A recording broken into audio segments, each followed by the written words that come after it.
ஸ்தோத்திரம். தேவனுடைய ஆலயத்திலே உங்களை எல்லாரையும் பார்க்க மிக சந்தோஷம்.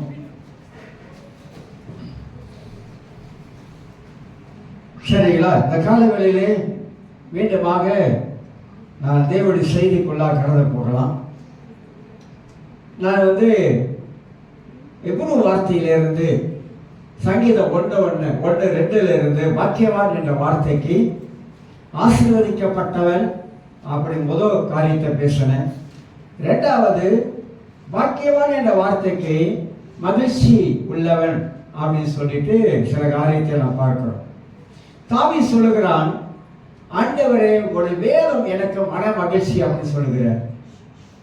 உடைய வேதம் எனக்கு மன மகிழ்ச்சி.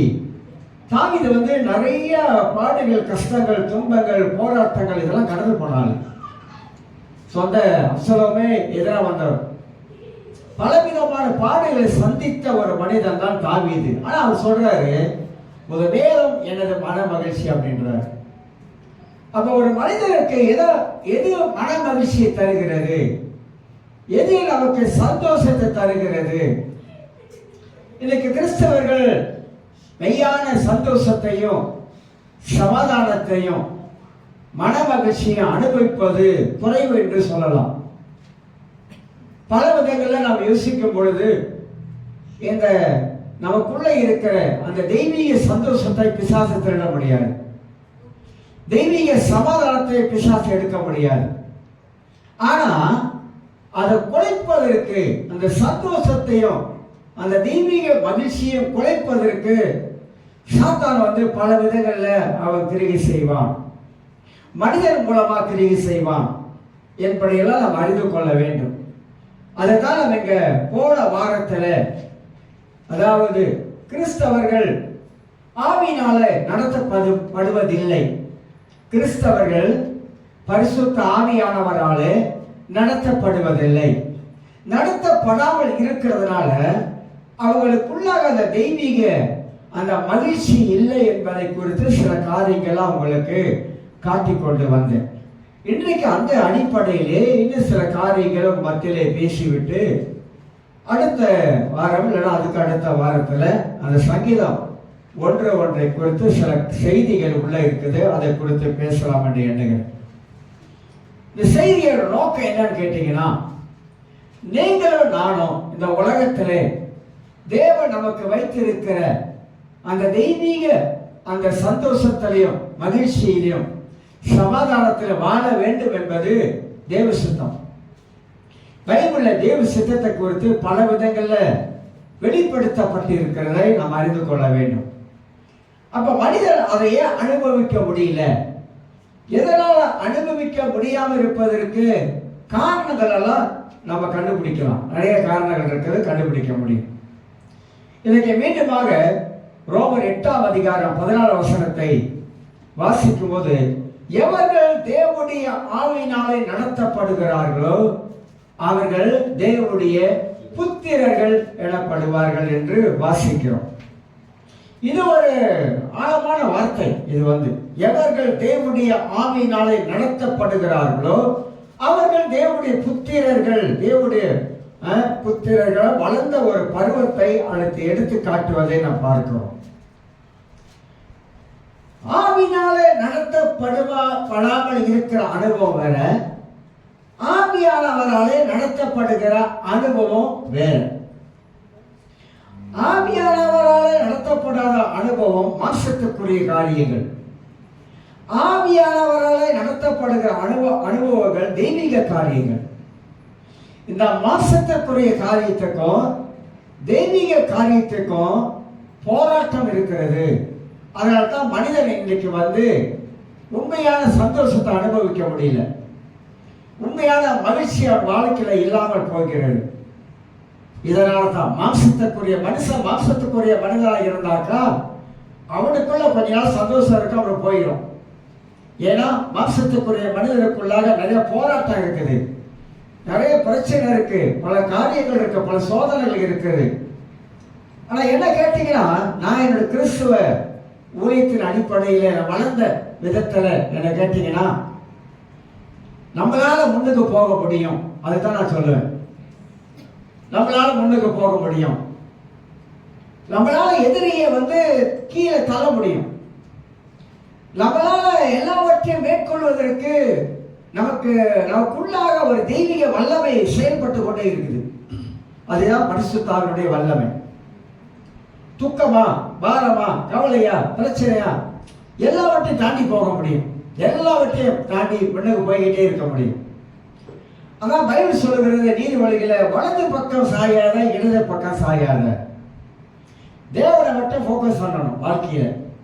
வலது பக்கம் சாயக்கூடாது, இடது பக்கம் சாயக்கூடாது. இப்படி சொன்னாக்கா எந்த மனிதனையும் பார்க்க கூடாது.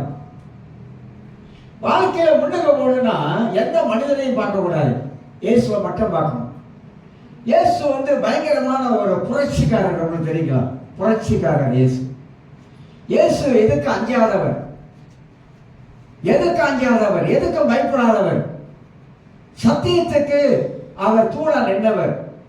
சத்தியத்தை தைரியமா எடுத்து பேசினவர். உட்போக்குவாதின்னு சொல்லலாம். உட்போக்குவாதினாக்கா அவர் இது முடியாது, அது நடக்காது, ரொம்ப கவலையா இருக்கு. இப்போ இதெல்லாம் இல்லை அவர்கிட்ட, அந்த மாதிரி காரியமே இல்லை.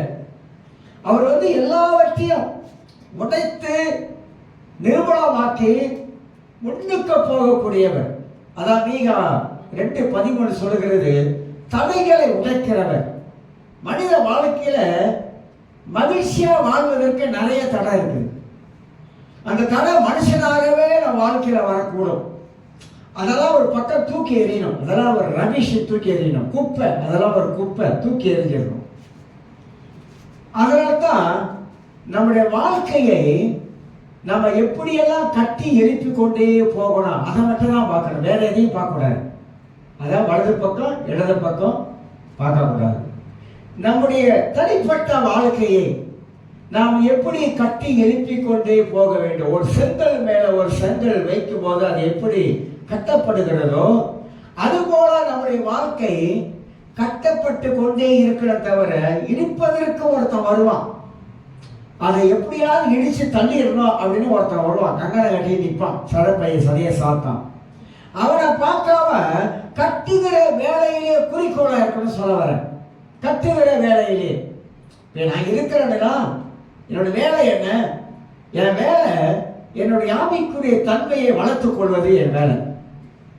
என்னுடைய வேலை என்ன? ஆவியானவரால் நடத்தப்படுகிற ஒரு அனுபவத்துக்குள்ளாக போகணும்.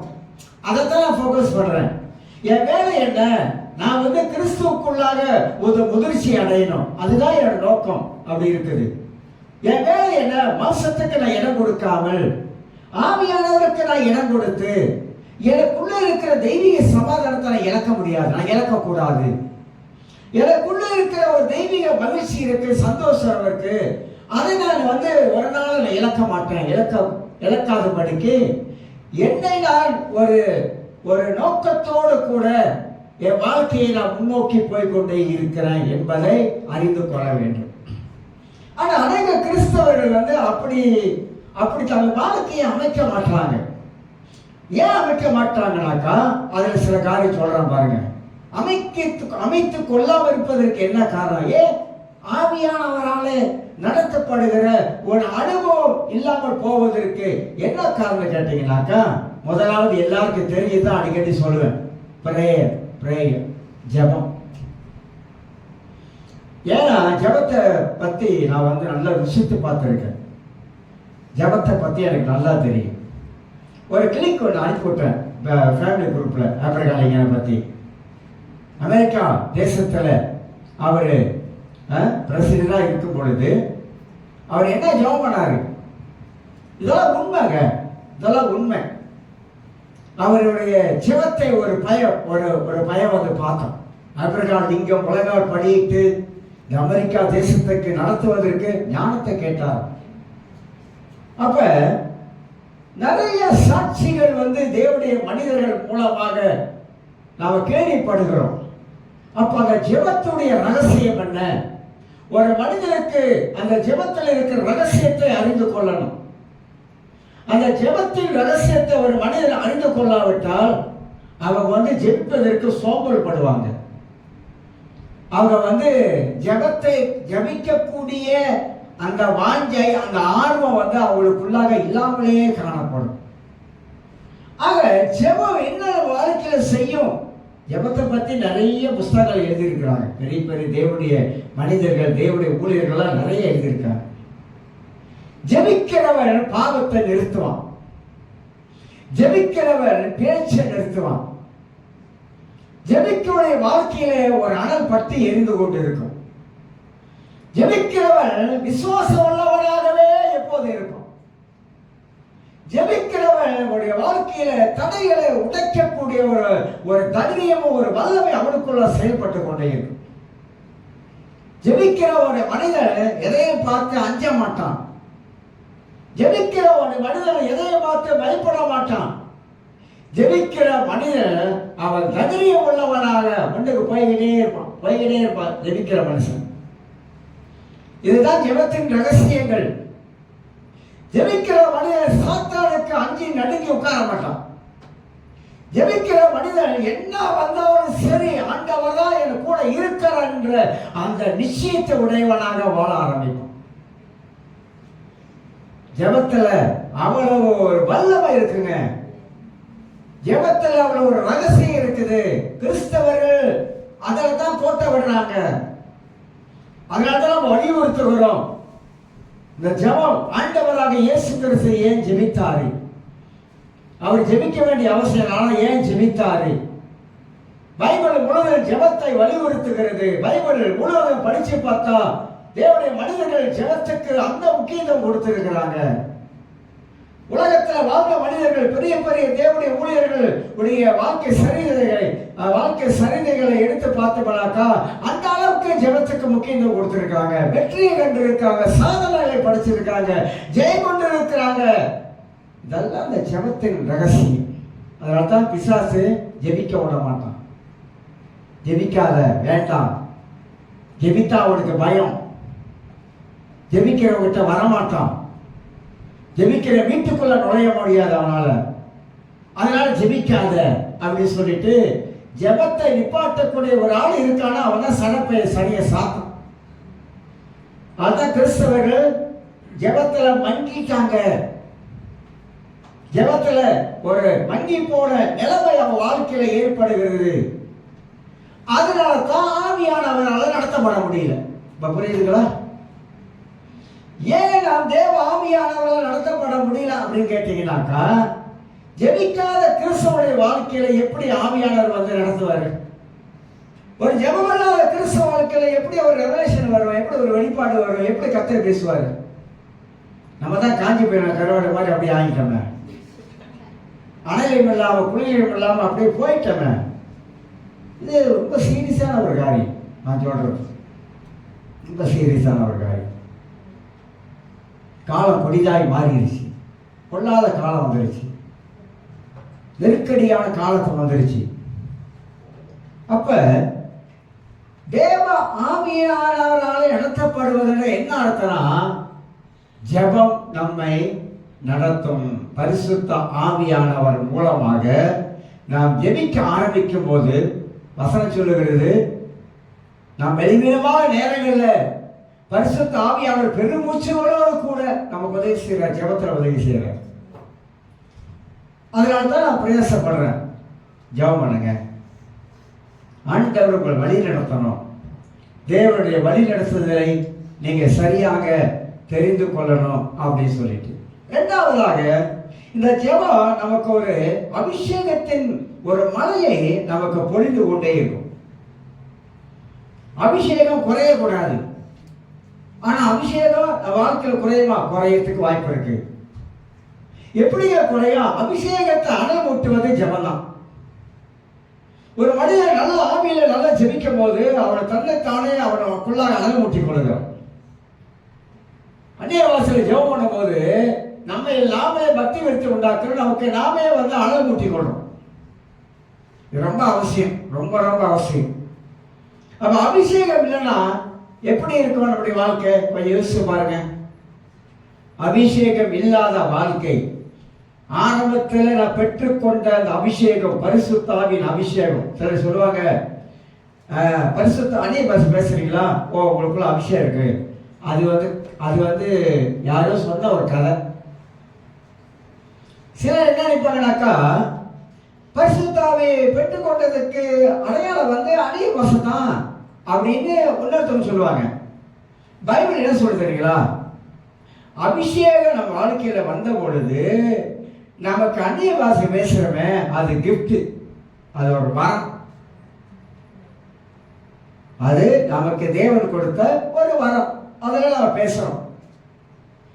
அது கூட பெரும்பாலுமாக நீங்க பார்த்தீங்கன்னா, அன்னைக்கு பெற்ற அந்த அபிஷேகத்தை பெற்ற பொழுது அந்த அந்நிய பாஷையை வர பெற்றவங்க அதோட அன்னைக்கு பெற்றதோட முடிச்சு அப்படியே ஒரு பொட்டிக்குள்ள வச்சு பூட்டி முடிச்சுட்டாங்க.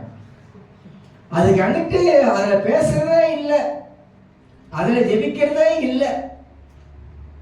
ஒரு ஊழியக்காரர் சொல்றாரு, அந்நிய பாஷையிலே 3 மணி நேரம் ஜெபம் பண்ணுவாங்க. ஒரு டைம் தினகரையை சந்திக்கும் போது நான் ஒரு பெரிய பெரிய ஊழியக்காரங்க போய் பார்க்கும்போது அவர் சொல்றாரு, நீங்க ஏன் பெரிய பெரிய கூட்டங்கள்ல வந்து அந்நிய பாஷை பேச மாட்டீங்க அப்படின்னு.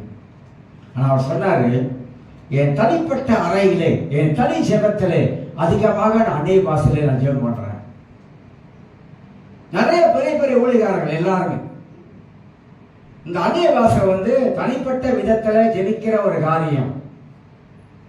சிலர் பார்த்துருக்கீங்களா, சாவு வீட்டில் போய் அந்நிய பாஷை ஜெபம் பண்ணிட்டு இருப்பாங்க. அங்கே இறப்பு, எந்த இடத்துல அந்நிய பாஷை பேசுறோமோ அந்த இடத்துல அந்நிய மொழியில பேசணும். எந்த இடத்துல பேசக்கூடாதோ அந்த இடத்துல பேசக்கூடாது. அது நமக்கு தெரியும். அப்போ ஒரு தனிப்பட்ட மனிதர் வாழ்க்கையில, ஆவிக்குரிய வாழ்க்கையில கட்டி எழுப்பக்கூடியது, அபிஷேகத்துல நாம் வந்து நிலைச்சு நிற்கக்கூடியது ஆவியானவருடைய அந்த அந்நிய பாஷை மூலமாக நாம் பேச ஆரம்பிக்கிறோம். அப்படி பேச பேச பேச பேச பேச நமக்கு தெய்வீக வெளிப்பாடுகள் நமக்கு வாழ்க்கையில வரக்கூடியதை நாம் பார்க்க முடியும். இப்ப நம்மளே பரிசோதிக்கிறோம். நான் ஆவியானவரால் நடத்தப்படுறேனா, மாசத்தில் நடத்தப்படுறேனா? மாசத்தில் நடத்தப்படுறவங்க தெய்வீக காரியத்துல அவங்களுக்கு சம்மதம் இருக்கும். மாச கிரிகள் நிறைய வெளிப்படும். அதனால தான் மகிழ்ச்சி இல்லாமலே வாழ்றாங்க, சமாதானம் இல்லாமலே வாழ்றாங்க, சந்தோஷம் இல்லாமலே வாழ்றாங்க. எதனால? மாமிசம் நம்மளை ஆட்கொண்டு இருக்கிறது. சில தொட்டதுக்கெல்லாம் தமிழ்ல சொல்லாதுங்க, தொட்டா சிரிக்கி. பார்த்துருக்கீங்களா? தொட்டா சிரிக்கி பார்த்துருக்கீங்களா? அப்படி தொட்டா அப்படி முடியும். அந்த மாதிரி சில பேர் தொட்டா சிரிக்கா இருப்பாங்க. சொட்டோட இப்படி தொட்டுட்டீங்க முடிச்சு, அவ்வளவுதான். 10 நாளைக்கு சண்டை ஓடிக்கிட்டு இருக்கும். 11 நாள் கூட நிப்பாட்டாது. அந்த மாதிரி அதுதான் தொட்டா சிரிக்கிடுவாங்க. ஸோ அந்த மாதிரி மாம்சத்துக்குரியவர்கள் அந்த மாதிரியான காரியத்தில். ஆனால் பெரும்பாலான கிறிஸ்தவர்கள் ஆவியானவரால் நடத்தப்படுவது ரொம்ப ரொம்ப ரொம்ப ரொம்ப ரொம்ப குறைவு. 3வது ஒரு காரியம் அதிலே சொல்லுகிறேன். 1 ஜெபம், 2வது அபிஷேகம், 3வது தேவனுடைய வசனம். உடைய வசனம் என் கால்களுக்கு தீபம் இருக்குதா? இந்த வசனமே என் வாழ்க்கையில மனமகிழ்ச்சி, மனமகிழ்ச்சி. நீங்கள் தேவ ஆவியினால் நடத்தப்படுகிற உண்மை என்றால் பைபிளை படிக்காத நாள் இருக்கவே இருக்காது. ஏதோ சீக்காயிருச்சு, உடம்பு சரியில்லை, படுத்துட்டா படிக்க முடியல, அப்படிதான் இருப்போம் தவிர பைபிளை தொடாத நாள் இருக்காது. யாரெல்லாம் பைபிள் தொடலையோ அவங்க ஆவியானவரால் நடத்தப்படுவது இல்லை. உண்மையா பாச? உண்மை. நீங்க பைபிளே தொடரலைனாக்கா எப்படி ஆவியானவரால் நடத்தப்படுவீங்க? சொல்லுங்க, முடியாதுங்க. எதுக்குங்க ஆண்டவர் பைபிளை கொடுத்திருக்கிறாரு? அடிக்கடி நம்ம சொல்றோம், அடி மேல அடி அடிச்சாலும் அம்மையை நகருன்னு சொல்லுவாங்க. அடி மேல அடி அடிச்சாலும் அம்மையை நகருன்னுவாங்க. ஆனா நம்மளும் அடி மேல அடி போட்டுதான் இருக்கும், நகர மாட்டுது. கடவுளுடைய வார்த்தை எவ்வளவு மேலானது தெரியுங்களா? தேவனுடைய வார்த்தை தேனிலும் தேனிலும் தேனிலும் மதுரமானது. ருசித்த பார்த்தவங்களுக்கு தான் தெரியும் தேவனுடைய வார்த்தை இருக்கிறதான அந்த வல்லமை. படிக்கிறவருக்கு தான் தெரியும் தேவனுடைய வார்த்தையில வருகிற நம் மனித வாழ்க்கையில வருகிற அந்த உணர்வுகள். படிக்கிறவங்களுக்கு தெரியும் தேவனுடைய வார்த்தையில அவங்க எந்த அளவுக்கு விசுவாசம் வைக்கிறாங்க அப்படின்னு. எந்த அளவுக்கு விசுவாசம் வைக்கிறாங்க. டைரக்ட் பிரின்ஸ் பத்தி கேள்விப்பட்டிருப்பீங்க. நான் சொல்லி இருக்கிறேன். அவருடைய எழுதுற புக்கில் நல்லது இருக்குது, கெட்டது இருக்குது. நல்லது மட்டும் எழுதுவோம். அவர் சொல்லுவார், கடவுளுடைய வார்த்தையை கேட்கணும். நீதிமொழிகள் 4ஆம் அதிகாரத்துல வசனம் இருக்குது. என் மகனே, என் வார்த்தையை கவனி கவனி கவனி, காது கொடுத்து கவனி, காது கொடுத்து கேளு. ஆலயத்துக்கு வந்துட்டா தேவனுடைய வார்த்தையை காது கொடுத்து கேளு. ஒரு சமயம் டிஎல் மூடி புகழ்பெற்ற பிரசங்கியார் பெரிய கூட்டத்தில் அவர் பேசிக் கொண்டு இருக்கிறார். அப்போது ஒரு நண்பன் தன்னுடைய நண்பனை கூட்டிக்கிட்டு அந்த கூட்டத்துக்கு போன சொல்லி பிரயாசப்பட்டு எப்படியோ கூட்டிகிட்டு போயிட்டான். அந்த கூட்டத்தில் உட்கார்ந்து இருக்கும் பொழுது, அவர் பிரசங்கம் பண்ணும் பொழுது உட்கார்ந்து கேட்டுக்கிட்டு தான் நண்பன் வந்து காதலை அப்படியே அழைச்சினான். இந்த வார்த்தையை கேட்கவே கூடாது.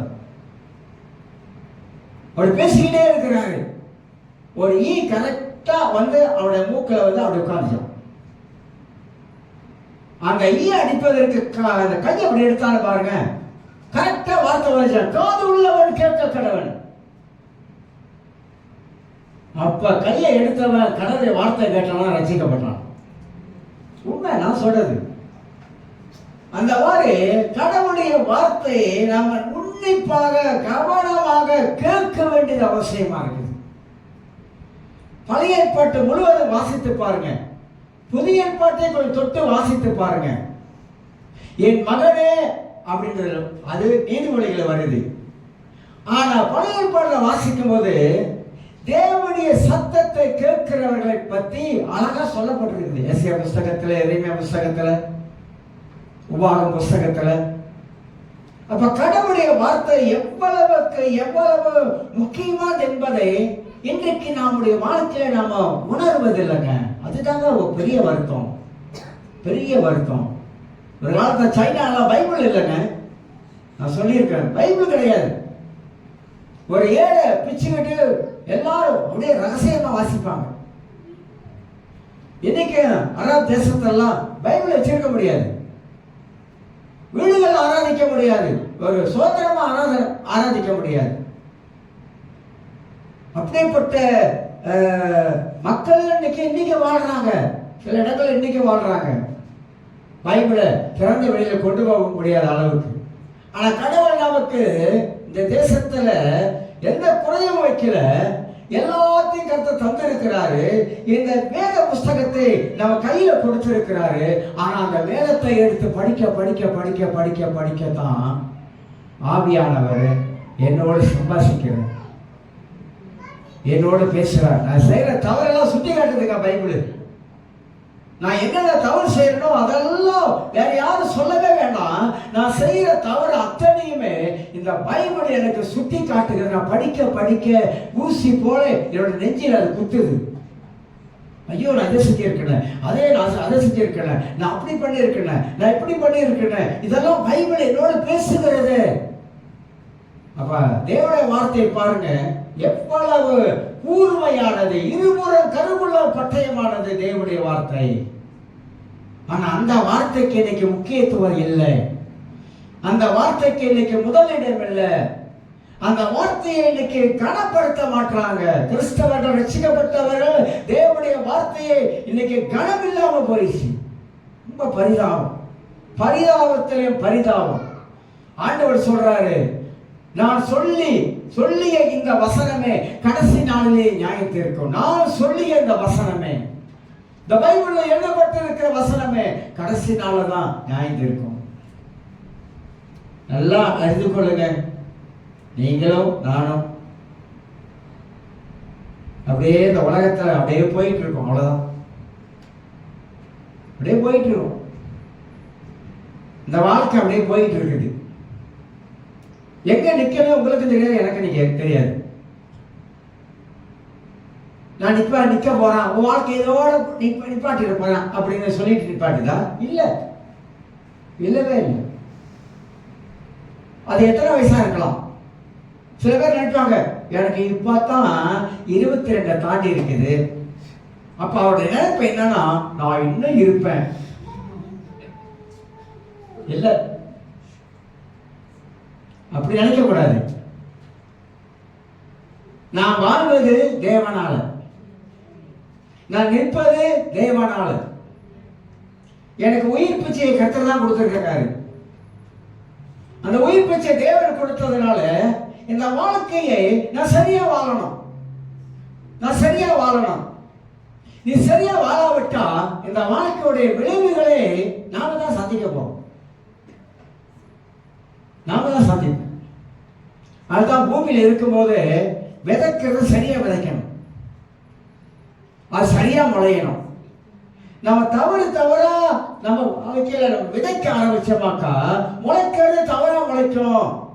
இப்ப முளைச்சிடாதுங்க, காலம் செல்லும், நேரம் எடுக்கும், வருஷங்கள் எடுக்கும், சில ஆண்டுகள் எடுக்கும். அது முளைக்கிறதுக்கு சில வருஷங்கள் எடுக்கும். ஒரு விதையை போடுகிறோம், உடனே முளைக்கிறதா? இல்லவே இல்லை. 4 நாள் சென்று பார்க்கிறோம், லேசா இலை வருது. அப்புறம் 10 நாள் சென்று பார்க்கிறோம், கொஞ்சம் இலை தூக்குது. ஒரு மரம் வர்றதுக்கு ஒரு 3 வருஷம் பிடிக்குது, இல்லை 4 வருஷம் கூட பிடிக்குது மரம் வர்றதுக்கு. அந்த மாதிரி இயற்கை உலகத்துல எப்படியோ அது போல ஆவிக்குரிய உலகத்துல நாம் என்னெல்லாம் விதைக்கிற கெட்டதையே விதைச்சுக்கிட்டே வருமா, அது ஒரு நாள் நம்மளை பார்த்துக்கிட்டே இருக்குது. ஒரு நாள் பார்த்துக்கிட்டே இருக்கு. நம்ம எதெல்லாம் கெட்டதா விதைச்சோமோ அது மொத்தமான ஒரு அறுவடை வரும் பாருங்க. அன்னைக்கு நம்ம ரெக்ரேட் பண்ணுவோம், அன்னைக்கு நம்ம யோசிப்போம், வேண்டாம். பைபிள் நமக்கு நல்லதை கற்றுக் கொடுக்குது. பைபிள் நமக்கு ஆவிக்குரிய வாழ்க்கையில வளர்வதை கற்றுக் கொடுக்குது. பைபிள் நமக்கு இயேசுவை அறிகிற அறிவை கற்றுக் கொடுக்குது. பைபிள் நமக்கு பரலோகம் போகக்கூடிய வழியை கற்றுக் கொடுக்குது. பைபிள் நமக்கு சந்தோஷமா இருக்கக்கூடிய வாழ்க்கையை கற்றுக் கொடுக்குது. பைபிள் நமக்கு மகிழ்ச்சியா வாழக்கூடிய வாழ்க்கையை கற்றுக் கொடுக்குது. அதனால இந்த ஆவியானவரால நடத்தப்படுகிற ஒரு அனுபவம் அற்புதமான அனுபவம். யாரோட ஆவியானவர் பேசுகிறாரோ அவங்களுக்குள்ள தேவன் கிரியை செய்து கொண்டிருக்கிறார். யாருக்கிட்டெல்லாம் கர்த்தர் நெருங்கி வர முடியாத அளவுக்கு சில பேருடைய வாழ்க்கை அமைஞ்சிருது. ஏன்னா ஆண்டவர் ஒரு முறை பேசுவார், 2 முறை பேசுவார், 3 முறை பேசுவார். எப்படி பேசுவாரு? பல விதங்கள்ல பேசுவார், பேசிக்கிட்டே இருப்பார், பல விதங்கள்ல பேசுவார். ஏன் பேசுறாரு? நம்ம வாழ்க்கையிலே நாம் மனம் திரும்பி வாழ்வதற்கு. அதுதான் தேவனுடைய பிரதான நோக்கம். ஏன் இயேசு உலகத்தில் வந்தாருங்க? எதுக்கு வந்தாரு? வந்த நோக்கம் என்ன? இந்த உலகத்தில் இயேசு வந்த நோக்கம் என்ன? எல்லாரும் மனம் திரும்பி இயேசுவை சொந்த தெய்வமா ஏற்றுக்கொண்டு இந்த உலகத்துல தேவ ராஜ்யத்தின் பிள்ளைகளாக இந்த உலகத்தை வாழணும், சுவிசேஷத்தை பரப்பணும் உலகம் முழுவதும். பிரதானமான நோக்கம் அதுதான். வந்ததும் ஒண்ணும் இல்லை, கொண்டு போறதும் ஒண்ணும் இல்லை. இதை உணர்ந்துட்டா போதும். ஓடி சம்பாதிச்சு மூட்டை கட்டி கடைசியாக சாகும்போது அந்த பணம் எவனுக்கோ போயிடுது. புரியுதா? அதுக்குன்னு சேர்த்து வைக்கலாம், அப்படிலாம் சொல்ல வரல, அப்படிலாம் சொல்ல வரல. ஆண்டவரே இந்த உலகத்திலே நம்ம எல்லா விதத்திலையும் ஆசீர்வாதமா இருக்குதான் சொல்லியிருக்கிறார். ஆனா மனிதனுடைய இந்த எண்ணங்கள் இருக்குதா, இந்த எண்ணம் இருக்க, ஐயோ கடவுளே, அதைத்தான் நான் எழுதிக்கிட்டு இருக்கேன். எனக்கு அது எழுதுறதுல ஒரு வாரம் நான் நிப்பாட்டிட்டேங்க. ஒரு 15 பேஜ் கிட்ட அப்படி இப்படி வந்து எழுதிட்டேன், நிப்பாட்டிட்டேன். ஒரு வாரம் எழுத முடியல, பயங்கர போராட்டம், எழுத முடியல. நீங்க நினைக்கிற புக் எழுதுறதுக்காரல சாதாரண காரியம் இல்லை. ஆனா அந்த மனதை பத்தி வசனத்தோட தான் எல்லாம் வச்சு எழுதுறோம். எல்லாம் வசனம் தான். வசனத்தை வச்சு யோசித்து சிந்தனை பண்ணி மனதுக்குள்ள தேவன் சில காரியத்தை பேச அதெல்லாம் அப்படியே எழுதிக்கிட்டு வர.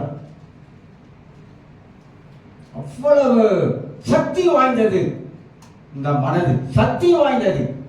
சக்தியிலே மகா சக்தி வாய்ந்தது இந்த மனது. அதனால தான் பைபிளை வாசிக்கிறோம், பைபிளை வாசிக்க சொல்றோம். அப்ப மூணாவது, இந்த வேத வசனம் என்னை ஒரு ஆவிக்குரிய மனிதனாக மாற்றுகிறதா? ஒரு கேள்வி. வேத வசனம் என்ன ஆவிக்குரிய மனிதனாக மாற்றுகிறதா? வேத வசனம் நம்மளே உங்களே என்னையும் ஒரு ஆவிக்குரிய மனிதனாக மாற்றணும். இப்படி மாற்றணும் அப்படின்னா நம்ம கிட்ட தான் போனாரு. ஏன்னா வேத வாக்கியங்கள் எல்லாம் தேவனுடைய ஆவியினாலே ஏவப்பட்டு எழுதப்பட்டது. அது தெய்வீக வார்த்தை, தேவனுடைய வார்த்தை, கர்த்தருடைய வார்த்தை. அது என்னோடு பேசுகிற வார்த்தை, என் வாழ்க்கையை சரிப்படுத்துகிற வார்த்தை, என் வாழ்க்கையை மாற்றுகிற வாழ்க்கை, என்னை சரியான மன விரும்புதலுக்குள்ளாக கொண்டு போகிற வார்த்தை. அப்ப ஆவியானவராலே நடத்தப்படுவதுனாக்கா இதான் இந்த 4 காரியம் சேர்ந்து உள்ள வரணும். வரும்போதுதான் நான் ஒரு மனிதனாக இருப்பேன், நான் ஒரு மனுஷியாக இருப்பேன். ஏன்னா எனக்குள்ளாக தேவன் செயல்பட்டு கொண்டு இருக்கிறார்.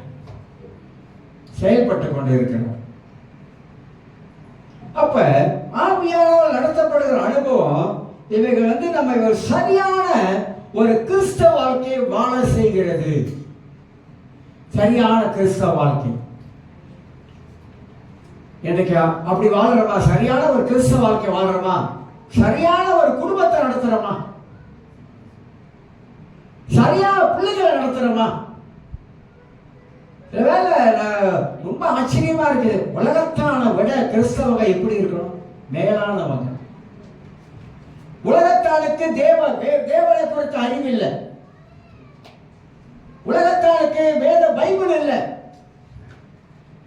ஆனா உங்களுக்கு எனக்கும் தெய்வீக தன்மையான காரியங்களை அறிந்து கொள்வதற்கு ஆண்டவர் வேதத்தை கொடுத்திருக்கிறாரு, ஆவியானவர் தந்திருக்கிறாரு, வசத்தை தந்திருக்கிறாரு, சமய தந்திருக்கிறாரு.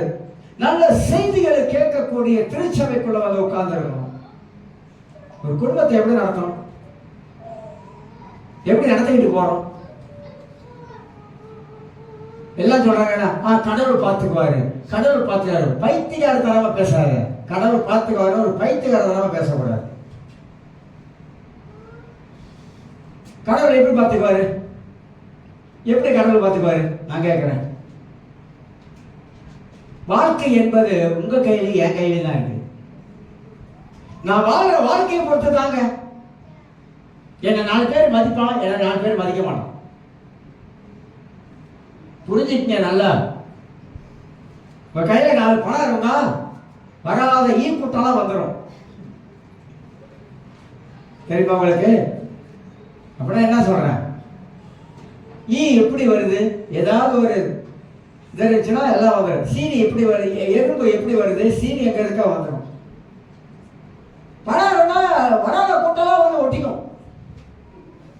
அதே பணம் இல்லாவிட்டா உங்களை ஒத்த பயம் அதிக மாட்டோம். நான் சொல்றது உண்மை. அப்படியேப்பட்ட உலகத்துல வாழ்றோம். அப்ப எப்படி வாழணும்? என் வாழ்க்கையை நான் எப்படி வாழணும்? என் வாழ்க்கையை நான் எப்படி வாழ்வதற்கு நான் எப்படி என்னென்ன காரியம் செய்யணும்? இதெல்லாம் யோசிக்கிறது இல்லை.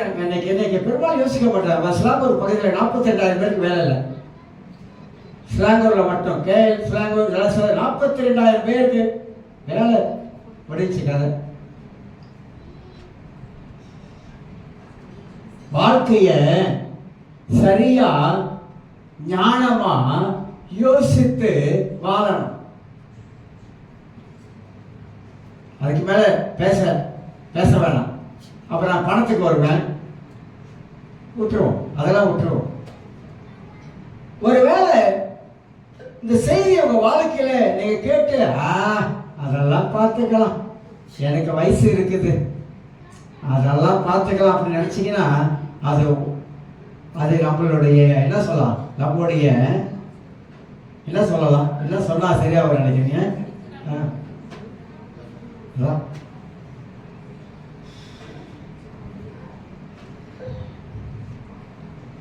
நிறைய விஷயம் நமக்கு தெரியல. பணம் எப்படி மேனேஜ்மெண்ட் பண்ணணும் ஒருத்தர் படிச்சு சொல்லி கொடுத்தாரு. நான் படித்தேன். பணத்தை எப்படி மேனேஜ் பண்ணணும் படிச்சேங்க. சும்மா இல்லை. ஏன் படிக்கிறேன்? கற்றுக்கிறதுக்காக படிக்கிறேன். பணத்தை எப்படி கையாளுறது, எப்படி மேனேஜ் பண்ணுறது, அதை எப்படி செலவிடுறது. ஏன் படிக்கிறேன் அப்படின்னா வாழ்க்கையில ஒரு படி மேல வர்றதுக்கு தான், வேற ஒன்றும் இல்லை. வாழ்க்கையில ஒரு படி மேல வர்றதுக்கு தான். இதெல்லாம் கிறிஸ்தவ சமுதாயத்தில் இருக்கு. இயேசு பணம் அழகா போதிச்சிருக்கிறாருங்க, நிறைய போதிச்சிருக்காருங்க. ஆனா அதை படிக்கும் போது நமக்கு தெரியும். அப்ப ஒரு சரியான கிறிஸ்துவ வாழ்க்கை வாழணும்னு கர்த்தர் நமக்கு சொல்லி கொடுக்கிறாரு. தீமோத்தேயு புத்தகத்துல பவுல் தீமோத்தேயுக்கு அழகா சொல்வாரு, ஒரு குடும்பத்தை நடத்த தெரியாதவன் சபை எப்படி நடத்துவான்? கேட்கிறாரு. ஒரு குடும்பத்தையே நடத்தல, சபை எப்படி நடத்துவ? திருச்சபையை நடத்தல, குடும்பத்தை எப்படி நடத்துவ?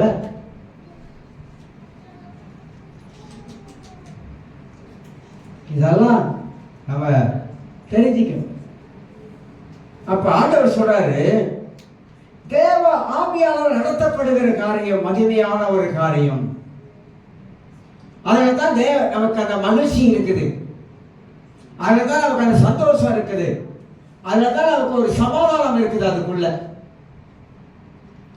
அவ பிரச்சனையே நான் மாம்ச எண்ணங்கள் தான். பிரச்சனை ஏங்க பிரச்சனை பிரச்சனை பிரச்சனை பிரச்சனை சந்தோஷமா இருப்பீங்களா? தொட்டதுக்கெல்லாம் பிரச்சனை, வச்சதுக்கெல்லாம் பிரச்சனை, நடந்தா பிரச்சனை, உட்கார்ந்தா பிரச்சனை. தமிழ்ல சொல்லுவாங்களே, மாமியார் உடைச்சா மண் சட்டி, மருமக உடைச்சா பொன் சட்டியா?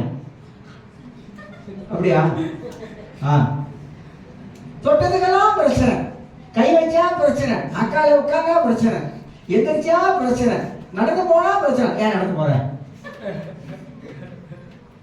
சாப்பிட்டா பிரச்சனை, எல்லாத்துக்கும் பிரச்சனை பிரச்சனை பிரச்சனைனா சந்தோஷம் இருக்குமா? சந்தோஷம் இருக்குமா? இருக்காதுங்க. ஏன் தெரியுமா? வாழ்க்கைனா என்னன்னு தெரியல. வாழ்க்கைனா என்னன்னு தெரியல, அதனாலதான் இவ்வளவு பிரச்சனை, வேற ஒண்ணும் இல்லைங்க. ஏன் தெரியுமா?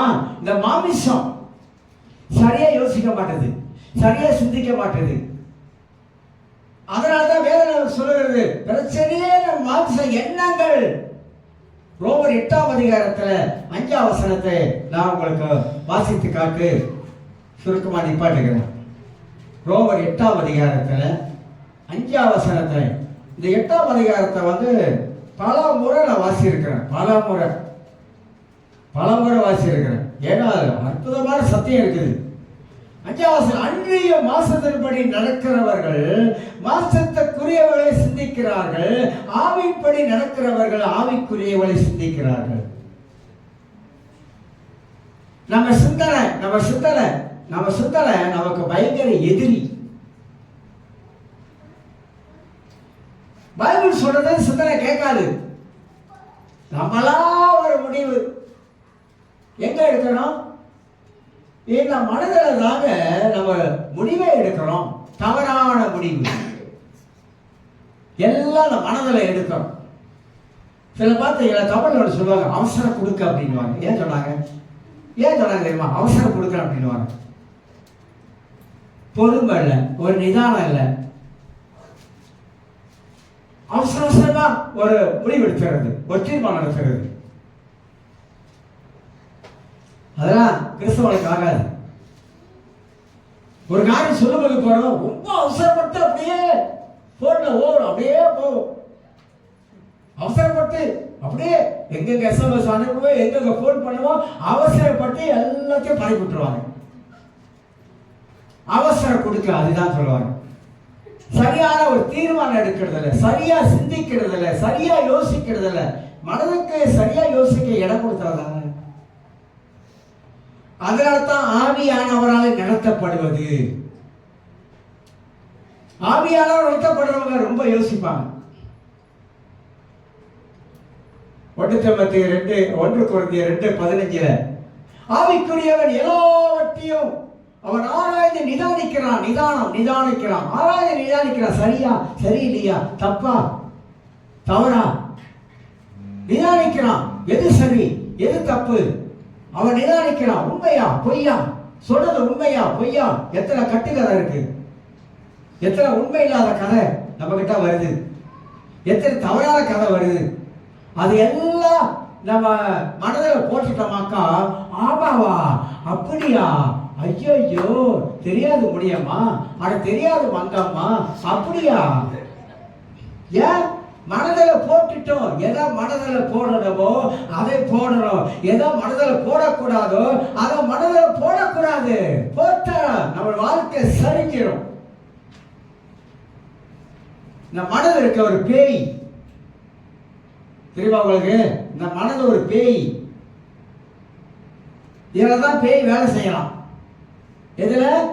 இந்த மனதில் தான் பேய் வேலை செய்யலாம், பயங்கரமா வேலை செய்யலாம். அதனால்தான் ஆதாம் ஏவாளு பரிசுத்தமா இருந்தவங்க அவங்களையே தட்டிட்டான், மனதில் போது தட்டிட்டான், ஒரே தட்டிட்டான். புரிஞ்சுட்டாங்களே? இதெல்லாம் சத்தியங்க, சத்தியம். அப்ப வசனம் என்ன போதிக்குது? மாசத்துக்குரியவைகளே சிந்திக்கிறாங்க, ஆவியில வளர முடியாது. ஆவிக்குரிய காலத்துல வளர்ச்சி இருக்காது. நல்லா நிறைய காலத்தை படிச்சுக்கிட்டேன், கத்துக்கிட்டேன், அப்படிதான் சொல்றேன், கத்துக்கிட்டேன். கத்தரை படிச்சு கொடுத்தாரு, நானும் கத்துக்கிட்டேன். அதனால இருக்கட்டும் கொஞ்ச காலம், 4 பேர் இறப்புக்கு வந்து பார்த்தா கூட நல்ல மனுஷன் அப்படின்ற வார்த்தை வரணும் வாயில. படத்தை வந்து பிரேதத்தை வந்து பார்க்கும்போது நம்ம பார்த்த உடனே மைண்ட்ல கிளிக் பண்ணணும், நல்ல மனுஷன் அப்படின்னு மைண்ட்ல டக்குன்னு கிளிக் பண்ணணும். வாழ்க்கை அவ்வளோ, ஜனால தான் வாழ்க்கை, அவ்வளோதான், ஃபினிஷ். 6 லீஸ் ஆகு, 100 லீஸ் ஆகும். இந்த பாக்கி 74 வயசு, மாரடைப்பு போயிட்டாரு. எல்லாருக்கும் அடப்பு வருது, ஆணுக்கு வருது, பெண்ணுக்கு வருது. இதுதான் லைஃப், அதுதான் வாழ்க்கை. அந்த வாழ்க்கையை கர்த்தர் இந்த உலகத்தில் வாழ்வதற்காக கொடுத்திருக்கிறார், சாவதற்காக அல்ல. வாழ்வதற்காக கொடுத்தாருங்க, சாகரத்தை கொடுத்தாரு இல்ல. ஒருவன் வேதம் சொல்லுகிறது, உண்மை உள்ள மனிதனை கண்டுபிடிப்பவன் யார்? நிறைய வார்த்தை இருக்கு நீதிமொழிகள். உண்மை உள்ள மனிதன் பரிபூர்ண ஆசீர்வாதங்களை பெறுவான். உண்மை உள்ள மனிதனை கண்டுபிடிப்பவன் யாருன்னு வேதம் சொல்லுது. உண்மை உள்ள மனிதன் பரிபூர்ண ஆசீர்வாதம் பெறுவான். நீங்க நல்லதே செஞ்சு பாருங்களேன். 10 வருஷம் பின்னால போற நீங்க 10 வருஷம் கர்த்தரே உங்களுக்கு கூடி கொடுத்துருவோம். உண்மை, நான் சொல்றது உண்மை. ஏன்னா நீங்க உண்மையா இருக்கீங்க, ஆண்டவருக்கு உண்மையா இருக்கீங்க, கொடுக்கிறதுல உண்மையா இருக்கீங்க, எல்லா விஷயத்துல உண்மையா இருக்கீங்க, தேவ பயம் இருக்குது. கர்த்தர் உங்களை லேசில் எடுக்க மாட்டாரு. இதெல்லாம் சத்தியம். அப்ப நம்ம என்ன உணர்றோம் அப்படின்னா, நான் என்ன உணர்றேன் அப்படின்னாக்கா, இருக்கிற காலங்களில ஆண்டவருக்காக வாழ்கிறோம், உண்மையாய் வாழ்வோம், உண்மையாய் வாழ்வோம். ஏன்னா வசனம் அதான் சொல்லுது, உண்மை உள்ளவன் பரிபூர்ண ஆசீர்வாதம் பெறுவான். அவர் சந்ததியில் பரிபூர்ண ஆசீர்வாதத்துல ஆண்டவர் கொண்டு வருவார். இப்ப மகிழ்ச்சி, துக்கம் வந்தாலும், துயரம் வந்தாலும், கஷ்டம் வந்தாலும், பாடு வந்தாலும், தொல்லைகள் வந்தாலும், எனக்குள்ள இருக்கிற மகிழ்ச்சியை பிசாசு பறிக்கவே முடியாது, பறிக்க முடியாது. ஏன்னா எனக்குள்ளாக ஆவியானவர் என்னை நடத்துறாரு, அற்புதமா நடத்துறாரு. அப்ப இந்த சத்தியத்தை நாம் அறிந்து கொள்ள வேண்டும். இதோட நிப்பாட்டுகிறேன். அடுத்த வாரத்தில் நான் இன்னும் இதில் இருந்து சில காரியத்தை நான் உங்களுக்கு எடுத்துக்காட்ட பிரயாசப்படுகிறேன். புரிஞ்சு கொள்ளுங்க, நம்ம புரிஞ்சு கொள்ளணும், விளங்கி கொள்ளணும். ஆண்டவர் ஆசீர்வாதமா இருக்க சொல்றாரு, சந்தோஷமாவும் இருக்க சொல்றாரு. எல்லா ரீதியிலும் பல காரியத்தில் மகிழ்ச்சியா இருங்க. நான் சொல்றேன், வாய் விட்டு சிரிச்சா போயிடும், சிரிக்க மாட்டேன், அதான பிரச்சனை. சிரிங்க, நல்லா சிரிங்க, நல்லா சாப்பிடுங்க, நல்லா தூங்குங்க. தூக்கம் முக்கியம். தூக்கம் ரொம்ப ரொம்ப முக்கியம். விடிய விடிய விடிய விடிய போன்ல உட்காராதீங்க. விடிய விடிய சீக்கிரம் போயிட வேண்டியதான். விடிய விடிய போன்ல உட்காந்தீங்கன்னா கைலாசம் போக வேண்டியதான். உண்மையா சொல்றேன். ஏன் சொல்றது தெரியுங்களா? எவ்வளவு தூக்கம் இல்லாம இருக்கீங்களோ அந்த அளவுக்கு உங்க சரீரம் பாதிக்கப்படும். அப்ப ஹார்ட் அட்டாக்கு எல்லாம் டேக்க வந்துடும் மொத்தமா. உண்மையா சொல்றேங்க. ஒரு டாக்டர் போய் கேளுங்க. ஒரு உருவி பண்றாங்க, சீனா உருவி பண்றாங்க. நீங்க அவன்கிட்ட போனீங்கன்னா அவன் முதல்ல கேட்கிற கேள்வி என்ன தெரியுங்களா? அட தீட்டு இருக்கான், லப்பஞ்சாம் அட தீட்டு இருக்கான், தட தீட்டு, அதான் கேட்கிறோம். தூக்கம் இல்லை. டாக்டர் அதான் கேட்கிறாரு. தூக்கம் இல்லை, என்ன பண்ற? நீ பெரிய கலெக்டரா? இல்ல நாட்டை வச்சு மேனேஜ் பண்ணிட்டு இருக்கியா? இல்ல ஊருக்குட்ட வேலையா உனக்கு? தூங்காம ஊருக்குட்ட வேலையா உனக்கு? மண்டையை சுத்துதா? நிம்மதியா சாப்பிடணும், நிம்மதியா தூங்கணும், அதெல்லாம் செய்கிறது இல்லை. அப்புறம் என்ன ஆகும்? சரீரத்துல நிறைய பாதிப்பு. தூக்கம் இல்லைனாவே சரீரத்துல நிறைய பாதிப்பு உண்டாகுங்க. நீங்க ஆணி எடுத்து மண்டையில அடிச்சு கூட சொல்லி பாருங்க. சிலருக்கு கேட்கவே மாட்டாங்க. ஆணி அடிச்சு மண்டையில ஒரு அடி அடிச்சு ஓட்ட போட்டா கூட கேட்க மாட்டாங்க. ஆனா பாதிப்பு வரும்போது பெட்ல படுக்கும் போது டாக்டர் சொல்லுவான் பாருங்க, அப்பதான் சுருக்குடையும். அப்பதான் சுருக்குடையும். சரி, தூங்குறதுக்கு கொட்டாவி வரும், ஆனா படுக்க மாட்டாங்க. ஒரு வீடியோ அனுப்பினா என்னன்னு தெரியல, சிங்கப்பூர்ல நடந்த ஒரு சம்பவம். சிங்கப்பூர்ல மலேசியாவில் நடந்த சம்பவம். சீனியர் பாஸ்டர் சேர்ச்சுக்கு போயிருக்காரு. நடந்ததுங்க கதை இல்லை, சேர்ச்சுக்கு போயிருக்காரு. இந்த பாஸ்டர் சேர்ச்சுக்கு அன்னைக்கு போல சண்டே யாரையும் வச்சுட்டு ஆள் வரல. என்னன்னு கேட்டா கடைசி சீரியலா தெரிஞ்சு பாருங்க. பாவியா எல்லாம் படுபாவியா இருக்கணும். கடைசி சீரியல் முடிய போதான். அதை பார்க்கறதுக்காக சேர்ச்சானது வரலங்க. என்ன சொல்றது? பெரிய பக்தி எடுத்து முடிய போச்சிடலாம். இந்த மாதிரி ஆளெல்லாம் இப்படிப்பட்ட ஆளா இருக்காங்க. அப்படி பைத்தியம் பிசாசு பாருங்க, எப்படி எதில் கொண்டாந்து வச்சுக்கலாம் பாருங்க. ஆனா சில பேர் சீரியல் பைத்தியம் இருக்கு தெரியுங்களா? பார்த்துக்கிட்டே இருப்பாங்க. விடிய விடிய விடிய அது முடியுதா, அடுத்தது முடியுதா, அடுத்தது தொடர்ந்து போட்டுட்டான், அடுத்தது பார்க்கறது, அடுத்தது பார்க்க. அந்த சீரியல் என்ன பார்க்குறீங்க? என்னத்தை கற்றுக்குறீங்க? என்ன சொல்லிக் கொடுக்குறான்? யார் வீட்டில் டிவிலாம் இல்லைங்க. டிவி இருக்குது, ஓடாது. நான் வேணான்னு சொல்லலை. ஆனா கடவுளுக்கு கொடுக்க வேண்டிய நேரத்தெல்லாம் அது திருடுது. அதனால இங்க கற்றுக் கொடுத்த ஒண்ணுமே இல்லை. நம்ம சீரியலே பெரிய சீரியல். எனக்கு அதை கேட்டோட என்னால ஏத்துக்கவே முடியல.